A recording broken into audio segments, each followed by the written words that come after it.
आपले हे संमेलन. हे असंच नाही होत. ज्यांना परंपराच नव्हती, ज्यांना सांगण्यासाठी इतिहास नव्हता, सांगण्यासाठी छोटी मोठी जात नव्हती, ज्यांना जगाच्या भूगोलामध्ये एका बिंदू एवढं पण स्थान नव्हतं, आपण कुणाच्या गर्भाशयात वाढलो हे सांगण्यासाठी कोणाच्या आईचं नाव ओठावर नव्हतं, गर्भ कुणामुळे वाढला हे सांगण्यासाठी बापाचं नाव नव्हतं, गर्भ से कहो हम हिंदू आहे म्हणण्यासाठी कोणताही धर्म नव्हता, ना गाव होतं, ना गावाची शिव होती, ना शेजार होता, ना पाजार होता. अशा परिस्थितीत मुंबईच्या फुटपाथावर सापडलेल्या एका मावसाच्या गोळ्याचं नाव म्हणजे नारायण सुर्वे.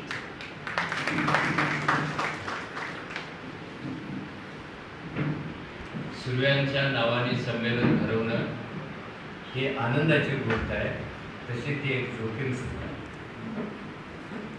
कुणाला वाटलंच नव्हतं फुटपाथवर सापडलेला मावसाचा गोळा एक दिवस पद्मश्री स्वीकारायला दिल्लीमध्ये जाईल आणि राष्ट्रीय ध्वजात लपेटून त्याचा ध्येय अंत्यसंस्काराला नेला जाईल. कुणालाच वाटलं नव्हतं. कुणालाच वाटलं नव्हतं हा मावसाचा गोळा रशियामध्ये जाईल आणि रशियामधल्या सगळ्या सरकारी रेडिओ स्टेशनवर त्यांची मुलाखत होईल आणि मुलाखत झालेल्या दुसऱ्या दिवशी प्रावदा नावाच्या रशियातल्या तेव्हाच्या पेपरमध्ये न्यूज स्टोरी, अँकर स्टोरीच्या ठिकाणी नारायण सुर्वे असेल.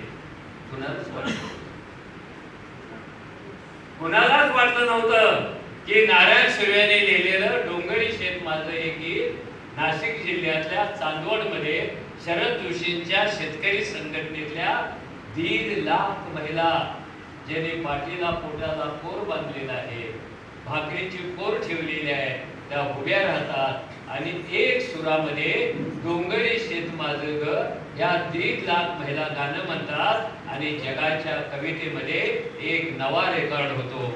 असा कवी ज्यांची कविता, ज्यांचं गाणं 1.5 लाख महिलांनी एकत्र जगाच्या पाठीवर कधीच म्हटलेलं नव्हतं, ते नारायण सुर्वे.